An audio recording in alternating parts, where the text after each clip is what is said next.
For decades, the United States dollar stood as the uncontested pillar of the global financial system, shaping international trade, determining commodity prices, anchoring national reserves, and influencing the daily lives of billions of people who may never have held a dollar in their hands, yet lived under its shadow. And for a long time, this dominance appeared natural, even inevitable, because the dollar was associated not only with economic power, but with stability, predictability, and trust, qualities that allowed it to function as a universal medium of exchange in a world desperate for coordination after wars, depressions, and systemic collapses. But beneath this appearance of permanence, a slow transformation was taking place, one that would gradually weaken the very foundations on which dollar trust was built, as money itself drifted further away from tangible value and closer to abstraction,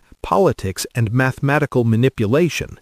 And it is within this long, quiet transformation that the modern return to gold must be understood, not as a sudden rebellion against the dollar, but as a rational response to structural decay that has been accumulating for generations. Because to understand why people are exchanging dollars for gold today, one must first understand what money truly represents and how that representation has been altered. Since money was never meant to be wealth in itself, but rather a claim on real goods, real labor, real energy, and real time, a bridge between human effort and human need. And for most of recorded history, that bridge was constructed from something real, scarce, and resistant to manipulation, most notably gold, which emerged organically as money across civilizations, not because of government decree, but because of shared human agreement, valued for its durability, divisibility,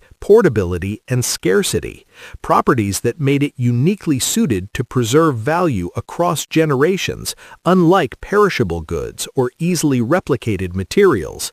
And when paper money first appeared, it was not a replacement for gold, but a receipt for it, a promise that could be redeemed for something tangible, creating a system in which trust was reinforced by physical restraint.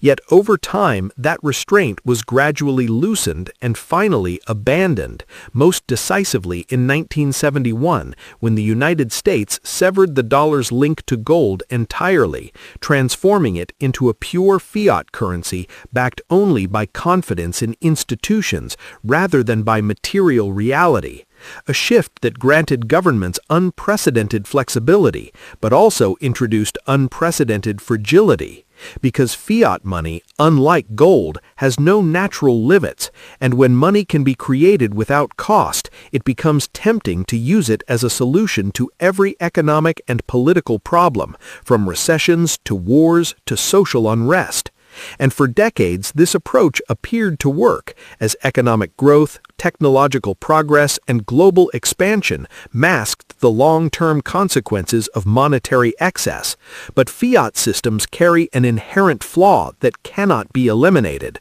only delayed. And that flaw is dilution, because when more units of money are created without a proportional increase in real productivity, each unit inevitably represents less value than before. And this loss does not appear suddenly or dramatically, but rather unfolds quietly through inflation, which functions as an invisible tax that erodes purchasing power while preserving the illusion of stability, allowing bank balances to remain numerically intact even as their real-world utility declines. And this subtlety is precisely what makes inflation so destructive, because people experience its effects not as a single shock, but as a constant pressure, felt in rising food prices, increasing rents, escalating healthcare costs, and shrinking opportunities, where each year requires more effort to maintain the same standard of living. And as inflation compounds over time, it punishes savers while rewarding debtors, transferring wealth upward and inward toward those closest to money creation. And this dynamic has intensified dramatically in the modern era, as governments around the world have responded to financial crises with unprecedented monetary expansion,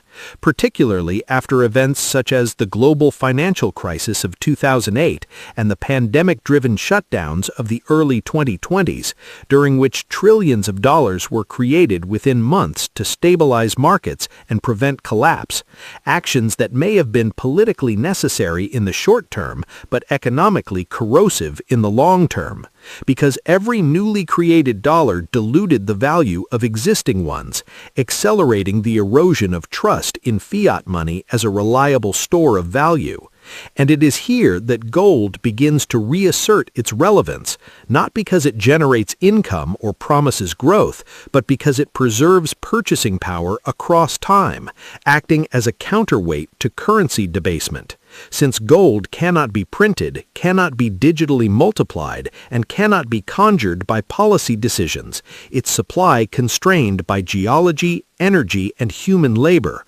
growing slowly and predictably through mining rather than instantaneously through keystrokes. And this physical limitation gives gold a property that fiat money lacks: credibility, because scarcity enforces discipline, and discipline is the foundation of trust. And as trust in fiat systems weakens, gold's appeal strengthens naturally, not as a speculative bet, but as a form of financial memory, reminding societies of what stable value looks like. And this memory is reinforced by history, because every fiat currency that has ever existed has eventually failed, not necessarily through dramatic collapse, but through gradual loss of purchasing power until it became unrecognizable, while gold has retained value across empires, wars, revolutions, and technological transformations, serving as money when systems worked and as refuge when they did not.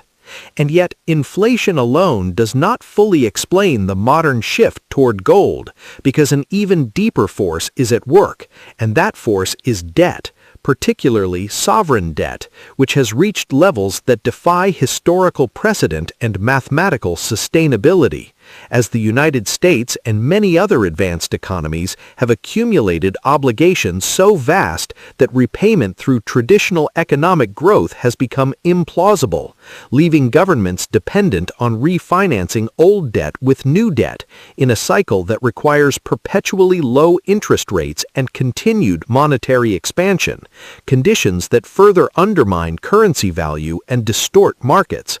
And while debt itself is not inherently destructive, excessive debt combined with political unwillingness to impose discipline creates a system where the only viable path forward is currency debasement, because inflating away debt becomes easier than confronting it directly. And people, whether consciously or intuitively, understand this dynamic, recognizing that a currency tied to a debt structure that cannot be resolved honestly must eventually absorb the cost through reduced purchasing power. And gold, which carries no counterparty risk and no promise of repayment, stands outside this structure entirely, offering an asset that does not depend on anyone's ability or willingness to honor obligations. And this independence has become increasingly valuable in a world where trust in institutions is eroding, fueled not only by economic factors, but by political polarization, social fragmentation,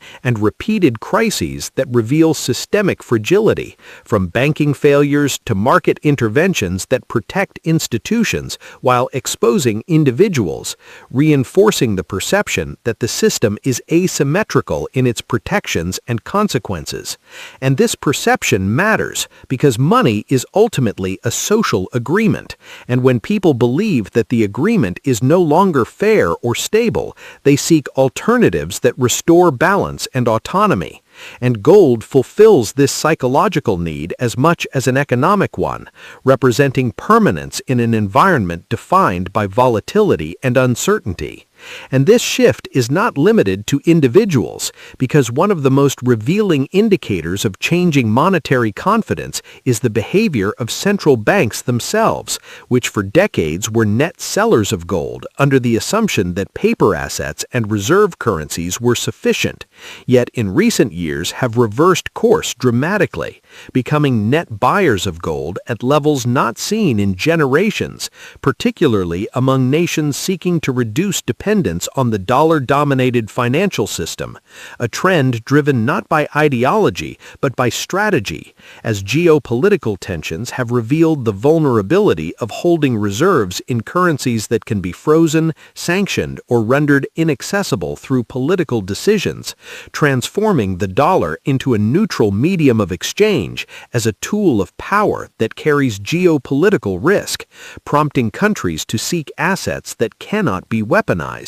And gold, when held physically within national borders, offers that protection, existing outside digital systems, outside foreign jurisdiction, and outside the reach of sanctions. And when the institutions responsible for issuing and managing fiat currencies choose gold as a reserve asset, they send a message that resonates far beyond official statements, because actions reveal priorities more clearly than words.